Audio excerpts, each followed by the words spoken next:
Hey, what's going on, everybody? Welcome back to the channel. Today's adventure, we are out on another hot tent overnighter. As you guys can see, we're back with a Tipi, which is a very strange and rare occurrence on this channel lately. And we might get into that in a little bit, or I might save it for a separate video. But we are back out in a Tipi with a wood stove, big old down sleeping bag, very comfortable sleeping pad. And we're going to have some fun out here. So this is a pine forest. As you guys can see, there is all kinds of pine duff on the ground. These wood stoves sit really low to the ground, making that a crazy dangerous situation. So what we're going to do is there is a big rock right behind my backpack. I'm going to take that rock, I'm going to bring it in the tent, place it next to the stove. It'll double up as a little table and a cook station. And then I'm going to gather some other rocks, place them underneath of the stove, around the stove in certain areas to protect the bottom from combusting. That way we don't have to worry about the tent filling with smoke or the ground catching fire, burning absolutely everything down in a matter of moments. And then we're going to collect some sticks. We're going to get a fire going on the wood stove and start on a hot coffee. So let's get started.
All right, guys, I got my cup of hot coffee on the go right now inside of this very, very spacious, roomy teepee hot tent with a medium-sized wood stove and door wide open.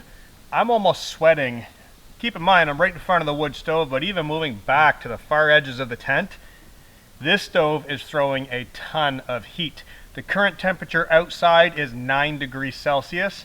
The inside temperature at the top, I want to say, is probably 25, 30 degrees Celsius. Very, very warm standing up. So this is definitely going to be a very enjoyable evening. Once it does come evening time, zip these doors probably a little halfway shut and damp the stove way down nice and low, and it should be very comfortable laying down on the ground. I'm currently burning softwood. This is a mix of pine and spruce. And it is very, very, very dry, like very dry stuff. The issue with burning this is the stovepipe is not the longest pipe for this tent and stove combo, meaning this is going to spit sparks, and I'm likely going to end up with possibly 1, 2, maybe 3 pinhole sparks, depending on which way the wind goes. That typically doesn't bother me because all hot tents are going to end up with some kind of pinhole burn in it. Not a big deal. So what I'm trying to say is I don't think I'm going to need to cut or collect that much firewood. I've got about a dozen of these rounds in here, and realistically I think I'm just going to double that, and that should be enough for the evening and the morning. I am going to gather up some more twigs though, because I'm going to be hand feeding those in there to get the fire going. And yeah, it's basically going to be it. These early mid-fall camping trips with hot tents seem to be very, very enjoyable for those who don't like the frigid cold, and for those who don't like the sweaty, nasty summer temperatures such as me. You can have the door of the tent wide open. It could be pouring with rain right now, sitting back in the tent. Wood stove, you can cook, you can lounge, you can do all kinds of things inside of the tent and not be sweated out or not be freezing cold and have to shut the doors and hide inside of the tent. So fall hot tenting is probably one of the most rewarding methods of going hiking hot tenting. It is absolutely incredible. You get frosty mornings, you get cloudy, rainy days. It's just a very, very, very rewarding experience, and I highly recommend everybody at least try it. So I'm going to be sipping on my coffee for a few moments. Like I said, I'm going to collect a little bit more firewood, not a whole lot, just enough to get through the evening, do a little bit of cooking in here, and have a nice fire in the morning time to wake up in the warmth. So cheers, guys. Let's enjoy this coffee.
Alright guys, just got the stove stoked up. I did collect a little bit more firewood, and I think honestly I probably have a little bit too much firewood in here for this adventure.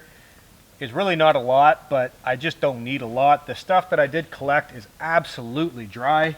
It's all softwood, all very nice rounds. Gonna burn really, really nicely. I did find a tree just off behind the tent, a very large one. Tried breaking it out of the trees and kind of breaking it free. I could have come back for the axe and saw and knocked it down, but as I was doing it, I kind of thought, geez, you know what? If I come back to this spot in the winter time, that tree's still gonna be there and it's gonna be dry, ready for the taking. If I bring it back over here and cut it up, it's gonna be way too much wood, and chances are somebody else is gonna come here and they're gonna burn it before I get to come back here. So it's just too much work. I'm not gonna use it, there's no need for it. So I took a different tree instead, and that's what all this is over here. Just incredibly dry wood, ready to go. Beautiful smell. Just emits that really, really nice kind of woodsy smell. You get that sap burning, the snap and the crackle, and all that comes together. Really, really pleasing. So now that we've got all the chores taken care of, it is rolling into evening, and it was spitting with a tiny bit of rain. A little bit of drops were coming through the trees, hitting on the tent. So I'm not worried because this tent is large enough that if I zip the door halfway shut, I could still lounge in here and cook and not get wet. But I do want to do it all before nightfall. So I'm going to get things a little organized here, get some stuff out, and start cooking.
All right, guys, I'm halfway through cooking here, and what I've got going on is kind of a special dish. It's very spicy, but really, really, really good and simple.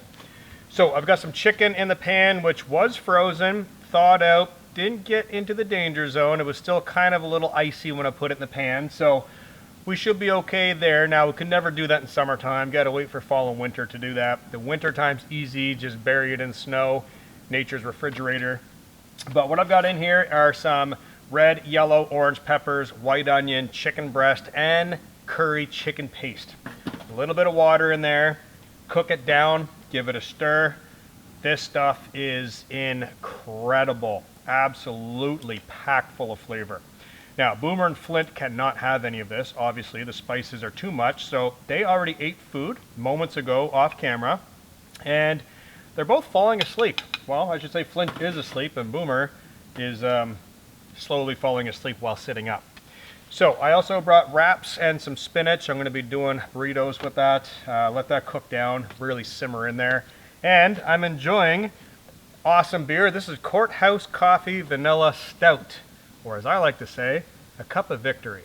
And I got to say, this is absolutely incredible out here. We've got a nice, beautiful dark beer, hot wood stove, awesome, flavorful food, home-cooked meal out here in the forest in fall. Gotta say, living in the forest, can't go wrong. So cheers, guys. Let's enjoy a little bit of the heat, the fire, the smells, and this Courthouse coffee. Cheers.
All right, guys, so making our way inside of the tent. It is almost total darkness outside.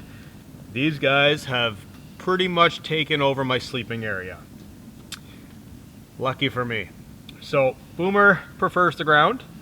Flint kind of owns the bed every camping trip. These guys are going to be cuddled up next to the fire when it is time to go to bed. I'm going to pull this pad over just slightly to get in that little bit of a hollow. Take off my sweater, give it to these guys. They've got the backpack, they've got the wood stove. This tent is going to be warm all night long. So no problems here. And speaking of warm, it is getting hot in here. So I'm going to damp that down in just a moment. I put a wet, kind of damp, punky piece of wood in there just to get it going, and then damp it down. That wet punkiness will smolder and burn like coals for quite a long time. And I gotta say, there is a ton of room inside of this tent. So I'm gonna be getting this sweater off and getting cozy inside the tent, put on a movie, and call it a night, guys. So I'm gonna say goodnight, and I'll see you first thing in the morning for coffee.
Good morning, everybody. Waking up here in the hot tent, and I can tell you last night and even this morning, this tent was hot indeed.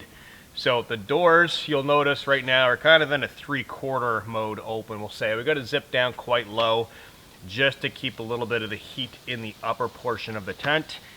It's not terribly cold out, so it is nice to have the morning moisture and kind of that morning cool air rolling in.